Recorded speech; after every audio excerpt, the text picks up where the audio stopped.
Pagi ini saya akan sharing, saudara ya, berbagi dengan saudara satu pengajaran firman Allah yang pagi ini saya berikan judul Elia dipelihara Tuhan di musim kering. Kita langsung saja baca ayatnya dalam 1 Raja-Raja pasal 17. Ada 6 ayat pendahuluan kita baca, ayat 1 sampai dengan ayat yang ke-6, saudara ya. Kita akan baca bergantian seperti biasa. Saya akan membaca ayat yang pertama, ayat yang ke-1, lalu saudara melanjutkan ayat yang kedua, seperti itu ya. Lalu ayatnya yang ke-6, kita bersama-sama dengan bersukacita antusias, kita akan baca sama-sama itu ayat yang ke-6 ya. Saya baca ayat yang pertama dalam 1 Raja-Raja pasal 17, ayat yang pertama. Lalu berkatalah Elia, orang Tisbe dari Tisbe Gilead kepada Ahab, demi Tuhan yang hidup, Allah Israel yang kulayani, sesungguhnya tidak akan ada embun atau hujan pada tahun-tahun ini, kecuali kalau kukatakan. Ayat kedua lanjutkan saudara. Kemudian datanglah firman Tuhan kepadanya. Ayat 3 perhatikan, pergilah dari sini, berjalanlah ke timur, dan bersembunyilah di tepi sungai Kerit di sebelah timur sungai Yordan. 4 terus. Engkau dapat minum dari sungai itu, dan burung-burung gagak telah kuperintahkan untuk memberi makan engkau di sana. Ayat 5 saudara ya. Lalu ia pergi dan ia melakukan seperti firman Tuhan. Ia pergi dan diam di tepi sungai Kerit di sebelah timur sungai Yordan. Ayat yang ke-6, mari bersama-sama dengan keras, dengan semangat kita baca. 2, 3. Pada waktu pagi dan petang, burung-burung gagak membawa roti dan daging kepadanya, dan ia minum dari sungai itu. Sekali lagi, tema firman Tuhan ini kita belajar pagi ini, kita bicara tentang Elia. Ini gambaran kehidupan kita juga di masa kini. Nabi Elia dikatakan dipelihara Tuhan di musim kering, musim sukar, musim krisis. Saya sering berkata pada saudara, dan kayaknya kemarin pun saya sempat ulang berkata pada saudara, bahwa Tuhan itu memiliki satu habitat. Tuhan itu punya tempat yang dia sukai, tempat favoritnya Tuhan yang tidak pernah berubah dari dulu sampai sekarang. Selama-lamanya gak berubah. Tempat favorit Tuhan itu adalah yang namanya kesukaran. Makanya ketika Anda menghadapi kesukaran, Anda jangan lari. Jangan seorang pun di antara kita, orang-orang yang percaya kepada Tuhan, kita ini menolak lari dari kesukaran. Sebab ingat, justru ketika kita diperhadapkan kepada yang namanya kesukaran, justru kita akan berjumpa dengan Tuhan dalam kesukaran kita. Contohnya siapa? Elia contohnya. Dan tentu saja banyak contoh yang lain. Ya, bangsa Israel ketika mereka di padang gurun 40 tahun, mereka mengalami kesukaran di situ. Tapi disitulah mereka berjumpa dengan Tuhan. Tuhan sengaja nggak tembak langsung masuk tanah Kanaan. Tuhan izinkan mereka dibawa berputar 40 tahun di padang gurun. Tuhan punya tujuan supaya mereka mengalami pribadinya, supaya mereka mengenal Tuhan secara pribadi sebelum masuk tanah Kanaan kan. Karena tanah Kanaan itu tanah yang berkelimpahan dengan berkat. Jangan sampai masuk tanah Kanaan mengalami berkat tapi tidak punya pengenalan pribadi. Saya ulang saudara ya, dari awal tadi, bahwa Tuhan itu punya tempat favorit. Tempat favoritnya Tuhan itu adalah namanya adalah kesulitan kesukaran kita. Mujizat itu adalah ketika Tuhan melihat kesukaran kita. Mujizat adalah ketika Tuhan melihat kesukaran-kesukaran hidup kita. Dan disitulah Tuhan merilis, melepaskan mujizatnya, berkatnya, pertolongannya dalam hidup kita. Mari kita belajar dari kisah Elia. Di dalam pembacaan kita dalam 1 Raja-Raja pasal 17 ayat 1 sampai 6, saya ini tertarik dengan kalimat yang pendek yang terdapat pada kalimat ayat yang kedua. Mari lihat ayat yang kedua. Langsung kita lewati ayat 1, nanti pun kita baca, tapi langsung ayat 2. Kita berangkatnya dari ayat 2 maksud saya. Saya tertarik justru kepada kalimat ayat ini. Dikatakan begini ayat yang kedua. Kemudian datanglah firman Tuhan kepadanya. Nyanya di sini adalah Nabi Elia. Kemudian datanglah firman Tuhan kepadanya. Dan perhatikan baik-baik dari awal yang saya coba terangkan sama saudara. Datang firman Tuhan kepadanya kepada Elia. Ini adalah firman Tuhan yang kedua kalinya kepada hambanya ini. Saya ulang saudara ya. Kemudian datanglah firman Tuhan kepadanya. Ini firman Tuhan yang datang kepada Elia. Ini adalah firman Tuhan yang datangnya kedua kalinya. Sebagai dasar begini, firman Tuhan, setiap kali firman Tuhan itu datang kepada umatnya, mau kepada Nabi Elia, atau kepada kita umat Tuhan, selalu firman Tuhan datang itu yang pertama, itu berupa perintah atau janji. Perhatikan saudara ya, setiap kali firman Tuhan itu datang kepada kita, kepada umatnya atau kepada siapapun itu firman Tuhan datang. Itu yang pertama, firman itu datang berupa perintah atau janji. Yang kedua, perhatikan baik-baik, firman Tuhan itu datang kepada kita itu secara bertahap, secara progresif, ada tahapan-tahapan. Tidak akan datang firman Tuhan yang kedua kepada Nabi Elia sebelum dia lulus ujian pada firman Tuhan tahap yang pertama. Nah banyak kita persoalannya, kita komplain sama Tuhan. Tuhan kok gak datang lagi firman yang kedua petunjuk. Nah maksud saya firman yang datang kepada Elia ini firman yang bersifat blueprint. Apa ya? Firman yang rema, firman kehidupan khusus untuk pribadi Elia. Anda mesti percaya pada bagian ini, dengar baik-baik begini. Bahwa ada firman Allah yang memang Tuhan datangkan berikan kepada kita. Itu memang khusus hanya untuk kita pribadi. Khusus hanya untuk saya pribadi. Ada saja firman yang datang itu bersifat rema. Firman yang bersifat pewahyuan pribadi. Firman yang hidup yang khusus hanya untuk Elia, bukan untuk orang lain. Firman itu bersifat direction. Firman itu bersifat memberikan petunjuk. Firman itu bersifat memberikan arahan, mengarahkan orang tersebut. Karena firmannya khusus. Bedakan dengan firman Tuhan yang saya sedang sampaikan pagi ini. Ini firman Tuhan saat teduh. Kira-kira Anda paham gak maksud saya ini? Saya berharap Anda tidak kebingungan dengan apa yang sedang saya sampaikan dia.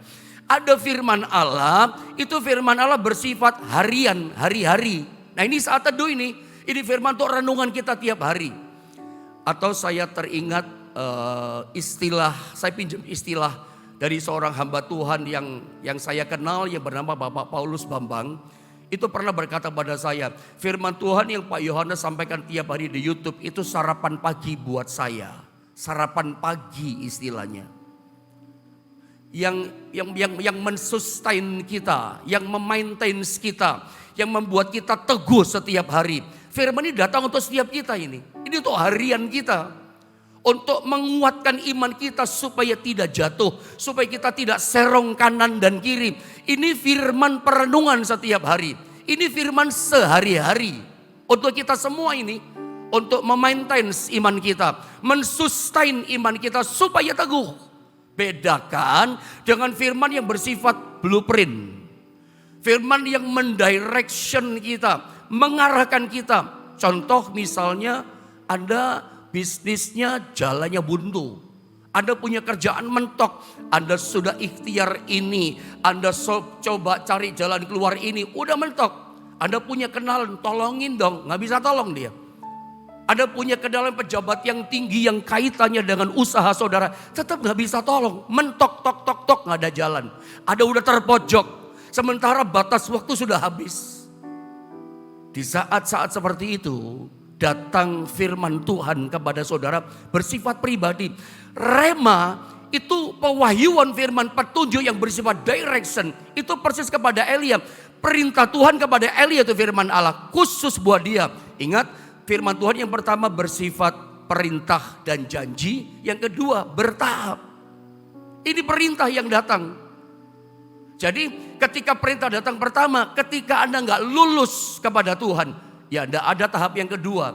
Contoh ya, dalam perintah ini misalnya datang dulu menghadap kepada Ahab. Setelah menghadap pada Ahab, disuruh ke sungai Kerit. Setelah sungai Kerit, habis airnya kamu datang ke Sidon. Itu bukan untuk orang lain loh. Anda nangkap ya, itu khusus pewahyuan yang mendirection khusus untuk Elia. Apakah firman Allah yang mendirection seperti ini bisa datang sama kita? Sangat bisa. Tuhan hidup tinggal dalam hidup kita. Christ in you, the hope of glory. Kata Kolose pasal 1:27. Kristus dalam diri kita. Dia bisa memberikan petunjuk bicara pada kita. Lewat suaranya yang datang pada kita. Atau lewat segala macam peristiwa-peristiwa yang ada dalam hidup kita. Itu bisa datang direction. Firman Allah yang bersifat pewahyuan kepada kita. Sudah dengar baik-baik. Jadi bedakan dengan firman perenungan saat teduh yang datang setiap pagi. Ini firman harian buat kita. Tapi ada perintah janji yang khusus datang kepada kita. Nah, Anda penting menangkap itu. Anda penting dapat firman yang seperti ini. Rema, pewahyuan khusus buat kita. Jalan mentok bisnis kita, Tuhan kasih petunjuk. Dan kalau Anda melakukannya, petunjuk itu, perintah itu, atau mungkin janji kemudian datang sama saudara. Biasanya perintah yang pertama, Anda nurut, Anda menghidupinya, Anda melakukannya, akan datang petunjuk yang kedua. Mungkin berupa janji dan seterusnya. Nah, seringkali persoalannya kita ini datang menghadap Tuhan remedial terus, remedi saja.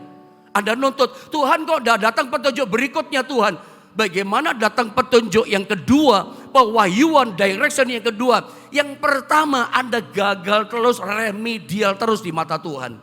Tuhan berkata, kamu kok minta petunjuk yang kedua, ini bahasa sehari-hari saya. Kamu minta petunjuk yang kedua, arahan yang kedua. Yang pertama saja kamu remedi terus. Kamu gagal terus kayak anak sekolah. Iya kan? Tuhan mungkin berkata 10 tahun yang lalu, saya mundur ke waktu yang sangat lama saya tarik. Mungkin 10 tahun yang lalu Tuhan secara khusus kasih perintah sama saudara. Ampuni dia. Anda sedang punya masalah dengan seseorang. Anda sedang menyimpan dendam yang keras sama seseorang. Anda punya kemarahan yang luar biasa sama seseorang. Aku tidak akan bisa mengampuni orang itu sampai mati tidak aku ampuni. Saya mau tanya, Anda anak Tuhan, apakah sikap seperti itu yang Anda simpan berkenan sama Tuhan? Enggak. Anda berdoa sekalipun, enggak dijawab. Anda minta berkat, enggak ada berkat dari Tuhan. Kalau tuh ada berkat, itu hasil keringat perjuangan saudara kalau Anda tahu. Doamu hanya mentok di langit-langit, enggak akan sampai ke hadirat Tuhan. Karena ada yang salah dalam diri kita. Kalau Anda ingin mengalami janji berkat Tuhan, lakukan perintahnya. Tuhan berkata, perintah yang 10 tahun yang lalu saja kamu gagal terus di hadapanku. Kamu remedi terus, gak bisa mengampuni. Janji mengampuni ketemu marah lagi.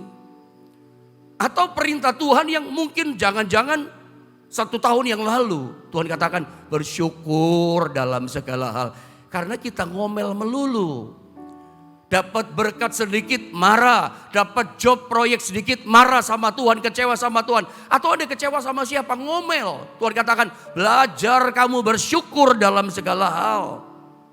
Misalnya ada firman yang pewahyuannya, remanya memang khusus buat Anda. Hanya khusus buat Anda seorang. Ada firman pewahyuan khusus, ada firman yang bersifat perenungan harian. Yang mensustain, maintenance kehidupan kita. Tapi ada yang khusus, saya percaya ada firman secara khusus. Lakukan itu, datang firman yang berikutnya buat Anda. Datang lagi petunjuk berikutnya, sampai Anda mengalami kemenangan yang sempurna. Lakukan, kalau Tuhan katakan perintahnya mengucap syukur, ya mengucap syukurlah gitu. Belajar seperti 5 roti 2 ikan. Meskipun sedikit, mengenyangkan. Ketika sedikit sekalipun, justru yang sedikit Tuhan bisa bikin jadi banyak kan. Tapi yang paling penting adalah hidupi itu, lakukan itu, taati itu. Tentu saja saya berkata pada saudara pagi ini terbatas. Bukan hanya soal mengampuni, melepaskan pengampunan, melepaskan maaf, punya kasih seperti itu. Bukan saja saya bicara soal mengucap syukur, tentu ada banyak hal yang Anda tahu. Apa yang pernah Tuhan perintahkan khusus kepada Anda. Anda sampai hari ini masih remedi. Di mata Tuhan, di hadapan Tuhan. Setiap kali Anda datang, lu gagal terus. Kamu masih remedi. Belum bisa datang petunjuk kedua. Masih ingat perintah itu mungkin pagi ini? Lakukan. Kerjakan itu. Masih ada kepahitan. Mengampuni. Apa enggak bisa lain Pak Pendeta? Saya udah sakit hati. Enggak bisa. Enggak bisa saudara. Apa itu kepada suami, itu kepada istri, kepada orang tua anak, atau orang tua kepada anak, atau kepada menantu dan seterusnya. Atau kepada teman bisnis dan seterusnya. Apa enggak bisa? Enggak bisa. Mengampuni itu harus, kata Alkitab. Kalau kamu tidak mengampuni, aku juga tidak mengampuni kamu, kata Tuhan. Bapakku di surga juga tidak mengampuni kamu. Pengampunan itu penting. Jadi ada perintah yang secara khusus. Nah kita lihat saudara ya. Kemudian ayat kedua ya. Kemudian datanglah firman Tuhan kepadanya. Ini firman yang kedua. Anda mungkin bertanya, perintah yang pertama itu bagaimana? Apakah Elia lulus? Lulus. Walaupun perintah yang pertama itu menurut saya sangat tidak nyaman untuk dilakukan. Penuh resiko, penuh tantangan untuk seorang Elia melakukan perintah itu. Ada tuh perintahnya apa? Elia ayat 1 saya baca ya. Ini perintah yang pertama. Lulus Elia. Dia gak remedi kayak kita, suka remedi gagal melulu. Lalu berkatalah Elia ayat 1. Orang Tisbe dari Tisbe Gilead kepada Allah. Demi Tuhan yang hidup Allah Israel yang kulayani. Sesungguhnya tidak akan ada embun atau hujan pada tahun-tahun ini. Kecuali kalau ku katakan. Yang Elia katakan ini kepada Raja Ahab. Itu perintah firman yang pertama. Petunjuk Tuhan yang pertama kepada Elia. Elia lakukan. Walaupun itu istilah yang sering kita dengar secara rohani. Elia harus keluar dari zona nyaman. Memang cara Tuhan menolong kita, cara Tuhan memberkati kita mesti keluar dari zona nyaman kita. Ini salah satu zona nyaman. Maunya kita kan enak-enakan yang perintahnya janji-janji berkat. Tapi ini sebuah perintah yang kita mesti keluar dari zona nyaman. Penuh tantangan, penuh resiko. Mesti ngomong sama raja yang sangat jahat bernama Raja Ahab. Ratunya Isabel yang sangat jahat juga. Lebih jahat lagi. Suami istri raja dan ratu ini suka hunting. Huntingnya bukan rusa. Kalau orang suka berburu, suka hunting itu saudara ya. Kalau dia berburu rusa, kepalanya rusa dipotong, ditempelin di tembok sebagai kebanggaan kan. Atau tanduknya rusa ditempel bangga. Ini loh yang sudah dipotong, yang sudah dihunting itu ini loh, bangga. Mereka bukan huntingnya rusa, bukan babi hutan yang dihunting. Yang dihunting adalah nabi-nabinya Tuhan, hamba-hambanya Tuhan. Dipotong kepalanya, dibunuh sama dia. Termasuk Elia dikejar-kejar kan. Mengerikan, menghadap Ahab itu sama dengan setor nyawa. Perintah ini mesti keluar dari zona nyaman. Dan memang penuh resiko. Tetapi pertanyaannya, apakah kepada perintah atau direction yang pertama ini Elia lulus? Lulus. Dia menghidupinya, dia mentaatinya. Walaupun dia tahu bayar harganya mahal, penuh resiko. Tapi dia berangkat menghadap Raja Ahab, berkata persis seperti firman yang datang kepada dia. Ya, dikatakan Elia berkata, demi Tuhan yang hidup, tidak akan ada turun embun dan hujan dalam tahun-tahun ini kecuali kukatakan, kata Elia. Dan betul, tidak turun hujan. Dan betul tidak turun namanya embun sama sekali. Anda bayangkan, tidak turun hujan tidak apa-apa. Yang penting malam hari di jam 12 ke atas turun embun.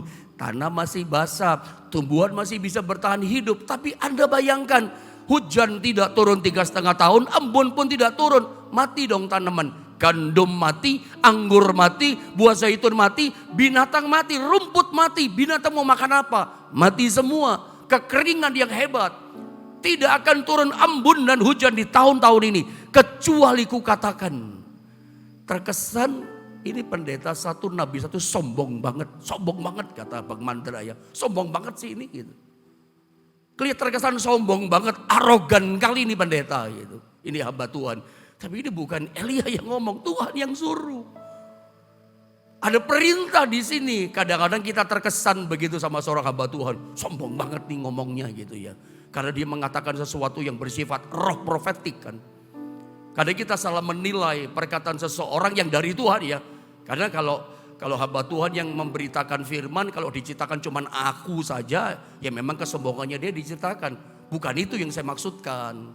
Tapi kadang-kadang ada perkataan-perkataan yang dia lepaskan saat dia berbicara dalam doa atau di tengah-tengah firman, tiba-tiba dia ngomong sesuatu. Itu bisa jadi bukan kesombongan, arogannya dia gitu. Bisa jadi itu perkataan Tuhan seperti Elia. Terkesan kan sombong banget nih, arogan nih. Tidak akan turun hujan, ngomong sama raja loh. Penguasa yang paling jahat ditakuti. Tahun-tahun ini gak turun hujan sama bun. Kecuali ku katakan. Ngomong sama raja loh saudara. Kelihatannya keakuan tapi bukan, itu dari Tuhan. Dan betul-betul kekeringan yang terjadi. Nah di tengah-tengah kekeringan, krisis melanda itulah. Setelah yang pertama dia lulus tidak remedi, datang firman kedua. Kemudian datanglah firman Tuhan kepadanya. Ini kedua, apa firman Tuhannya? Sama-sama saudara jemaat yang saya kasih, kita baca di ayat yang ketiga. Apa petunjuk Tuhan yang mendirection, yang menuntun Elia di sini? Lihat datang firman yang kedua. Ini janji, perintah tapi bersifat janji. Lihat ayat ketiga. Ayo coba sama-sama kita baca ayat 3 ya. 2, 3. Pergilah dari sini, berjalanlah ke timur dan bersembunyilah di tepi sungai Kerit di sebelah timur sungai Yordan. Ini perintah. Tapi di balik perintah ini nanti kalau kita baca ayat 4 terus ke bawah, ada janji di sana. Dia dipelihara, ada provision di situ. Ada penyediaan Allah di sana. Di sana itu di perintahnya di situ. Ada perintah berkata begini, pergi kamu dari sini ya, setelah menyampaikan firman kepada Raja Ahab, lulus, jalan kamu ke timur. Pergi sembunyi di tepi sungai Kerit ya, di sebelah timur sungai Yordan, itu perintah. Lalu ayat keempat, ada janji dikatakan di sini. Tuhan menyediakan. Jadi percaya ya, di musim kering, musim krisis, itu habitat Tuhan. Justru masa krisis kita akan berjumpa dengan Tuhan di situ, pemeliharaannya. Lihat ayat yang keempat. Engkau ya ke Kerit tadi dapat minum dari sungai itu, sungai Kerit maksudnya. Lihat, dan burung-burung gagak, bukan cuma seekor burung gagak. Dan burung-burung gagak dikatakan telah kuperintahkan untuk memberi makan engkau di sana. Coba jemaat Tuhan bilang sama-sama saya, di sana. Sekali lagi bilang sama-sama saya, di sana. Di sungai Kerit. Di sana. Nah maksud di sana di sungai Kerit. Tuhan perintahkan Elia pergi ke sungai Kerit. Dan Tuhan berkata, ya, engkau dapat minum dari sungai itu dan burung-burung gagak telah kuperintahkan. Tuhan bisa perintahkan burung gagak. Ini berkat yang supranatural. Ini berkat yang tidak mungkin sebetulnya. Ini berkat yang tingkat kemustahilannya sangat tinggi seseorang mendapatkan. Ini kalau bahasa saya ngomong sebagai hamba Tuhan. Ini orang yang bernama Elia karena ketaatannya pada Tuhan. Meskipun perintah itu penuh resiko. Perintah itu bayar harga keluar dari zona kenyamanan dia. Karena ketaatannya, dia punya favor tebal sekali. Dia punya kemurahan Tuhan tebal sekali. Ya, favornya Tuhan, kasih karunia Tuhan tebal sama orang yang bernama Elia ini. Kenapa? Ketaatan.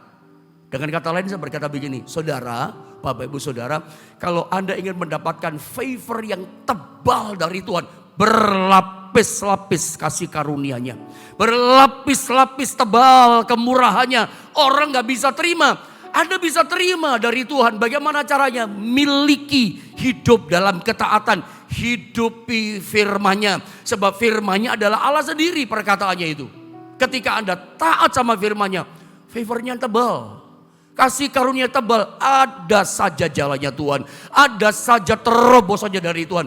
Orang lain kelimpungan, orang lain susah makan, orang lain menderita. Orang ini dipelihara Tuhan, istilah ini sore, dalam kemewahan.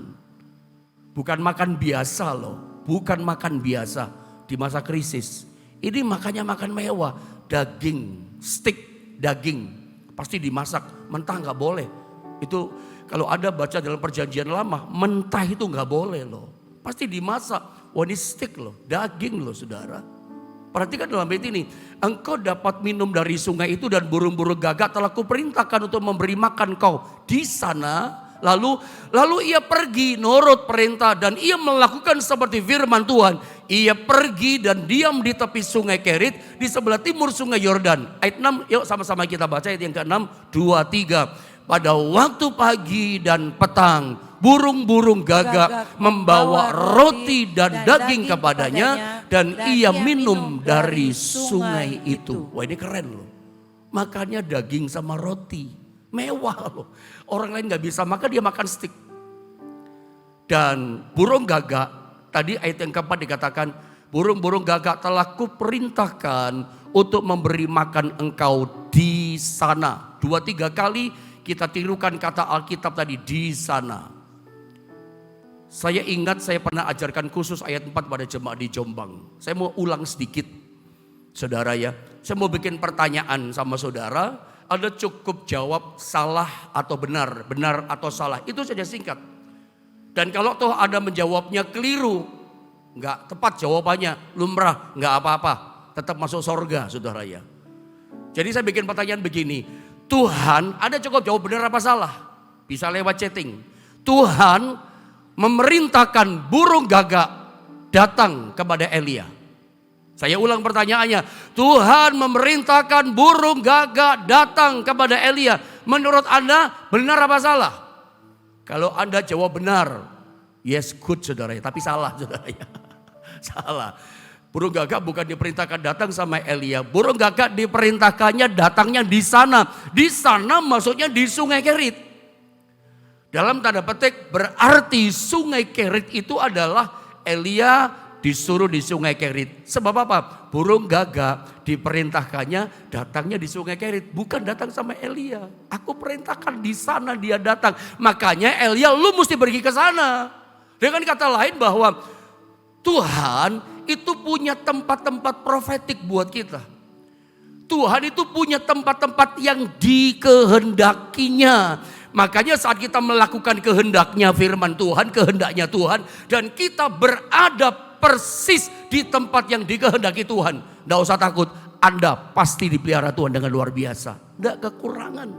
Orang lain tidak kekurangan. Anda tetap ada job, Anda tetap ada proyek. Loh, ini menarik loh saudara ya. Jobnya ada di masa krisis. Jobnya ada dipelihara Tuhan di masa kekeringan.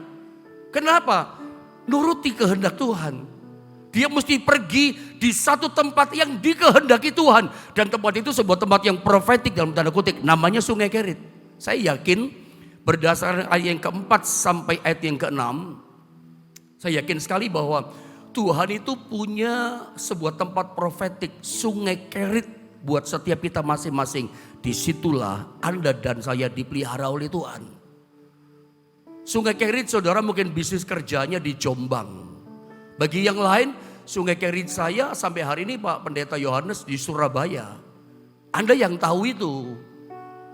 Makanya ketika Anda memulai bekerja, memulai sebuah investasi pekerjaan apapun, awali dengan doa. Kalau perlu puasa boleh juga, terserah saudara.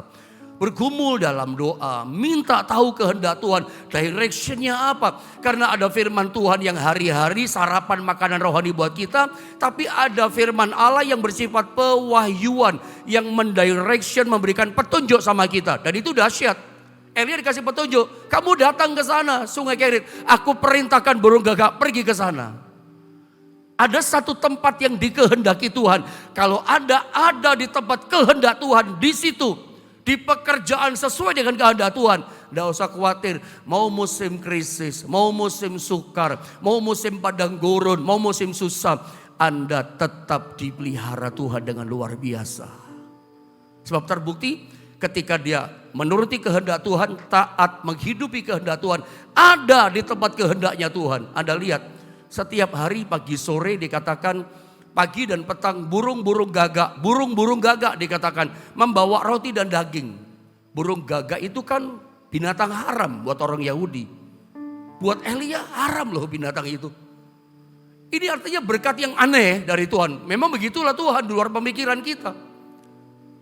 Anda jangan berpikir bahwa job, berkat, proyek, rezeki, omset, pembeli, Cuganya saudara itu harus orang seiman, harus orang Kristen. Oh berkat saya rezekinya, omsetnya, proyeknya pasti dari orang-orang seiman. Enggak bisa begitu. Tuhan bisa kirim orang-orang kayak burung gagak begini, yang di luar Tuhan.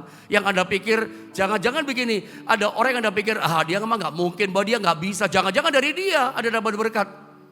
Jangan mengecilkan orang. Jangan Anda tidak menghargai orang. Siapapun Tuhan bisa pakai memberikan jalan keluar. Termasuk burung gagak yang diremehkan itu. Mana ada logika, kita pakai logika bahwa burung gagak bisa kasih makan manusia. Normalnya manusia kasih makan binatang. Ini binatang kasih makan manusia. Itu Tuhan.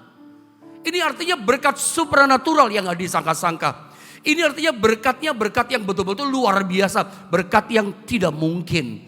Ini satu berkat yang mustahil. Tapi ini saya sebut, inilah hukum rohaninya Tuhan. Tuhan tuh punya hukum rohani saudara ya. Tuhan tuh punya namanya the spiritual law of God. Hukum rohani. Sama dengan bumi, ini ada hukum gravitasi bumi. Dan itu sebuah kebenaran. Semua benda yang dilempar ke atas itu pasti jatuh. Dan gak bisa dipungkiri, sapu tangan saya lempar ke atas, ya pasti jatuh ke bawah. Itu apa? Itu kebenaran hukum gravitasi bumi. Jadi jangan coba-coba Anda melawan hukum gravitasi bumi. Anda naik ke gedung tingkat 13. Ya saudara, Anda jatuhkan dirimu dari atas, ya pasti jatuh ke bawah. Hukum gravitasi bumi mengatakan semua benda yang dijatuhkan ke atas pasti brek jatuh ke bawah. Itu terjadi. Tuhan punya hukum rohani. Pagi ini saya mau katakan, orang yang menghidupi, mentaati perintahnya Tuhan. Oh, saudara akan mengalami pemeliharaan Tuhan. Itu sebuah kebenaran. Favornya berlaku buat kita. Itu hukum rohani. Hukum rohani salah satunya tabur tuai. Saya percaya, saya ulang ya. Saya sebagai pendeta hamba Tuhan seorang Yohanes, saya percaya dengan hukum tabur tuai itu ada. Karena firman katakan ada. Anda menabur kejahatan, pasti menuai kejahatan. Menuai itu pasti lebih banyak. Jangan coba-coba. Anda menabur kebaikan, pasti menuai kebaikan. Percaya pada hukum tabur tuai ini. Anda mempersembahkan sesuatu bukan mancing ya, tapi pasti menuai. Itu hukum tabur tuai kok. Dan ini hukum kebenaran Tuhan. The law of God. Hukumnya Allah, the spiritual law. Pasti terjadi sama kita. Dia gak mungkin ingkar janji. Elia ngalami loh. Elia ngalami. Heran dia. Memang kalau dipikir-pikir sampai hari ini pun saya heran. Bagaimana caranya. Binatang udah pada mati itu. Di sungai kayak itu udah berapa lama. Mungkin hampir 1,5 tahun dia di situ. Iya kan. Kalau diikuti realitanya hampir seperti itu. Hampir 1 tahun lebih dia di situ. Tapi Anda lihat. Itu rumput udah pada mati. Gandum sudah gak ada hidup. Ambon gak turun, itu gak turun kok hujan. Udah pada mati. Gandumnya roti dari mana? Gandum gak ada. Itu kan penyediaan dari Tuhan. Apa mungkin orang berkata begini, burung gagaknya bawa pisau Pak Pendeta Yohanes, sembelih sapi, tenderloinnya diambil, sirloinnya diambil, itu dikasih sama Elia. Mana mungkin saudara, gak ngerti kita bagaimana caranya. Itu bisa makan steak yang bermewah-mewah, orang susah makan gak bisa makan, Elia makan steak, tenderloin dikasih mungkin. Atau makan sirloin yang lemak-lemak yang juicy itu dia. Jangan lapar saudara ya. Tapi itu dialami sama yang namanya Elia. Bayangkan orang alami kesulitan dia bisa mengalami seperti itu. Kuncinya cuma satu. Selalu ya Tuhan akan merilis mujizat, berkat dan segala macam buat kita. Itu kuncinya adalah saat dia melihat kesukaran. Kalau Anda tetap taat dan Tuhan lihat kita dalam masa-masa sukar, dia pasti melepaskan kuasanya. Dia pasti melepaskan mujizatnya. Hukum rohaninya itu di luar akal pemikiran manusia. Makanya siapapun bisa dipakai sama Tuhan. Burung gagak saja yang najis, yang haram, bisa dipakai sama Tuhan. Apalagi manusia hidup di sekitar kita. Jangan remehkan orang. Jangan Anda mengambil kesimpulan Anda mungkin dia yang Tuhan pakai. Bisa jadi jangan-jangan yang orang itu yang dipakai Tuhan. Yang Anda bilang gak mungkin. Bisa jadi malah siapa saja bisa dipakai gitu loh. Hari ini yang penting gini, kita percaya. Saya lanjutkan ya. Belum selesai pelajaran ini. Percaya gini, kalau toh hari ini ada masa sukar, masa sulit di hadapan kita nanti. Atau Anda hari ini sedang mengalami namanya masa sukar. Tetap percaya ada Tuhan yang sanggup memelihara kita. Lakukanlah dengan taat setiap kehendak Tuhan. Ketaatan kita membuat favor Tuhan semakin tebal. Anda makin didapati taat, makin luar biasa karunia-Nya bekerja. Saya yakin Tuhan memelihara saudara dengan cara yang ajaib. Masa krisis itu masa justru Anda mengalami mujizat, mengalami kelimpahan penyediaan daripada Tuhan.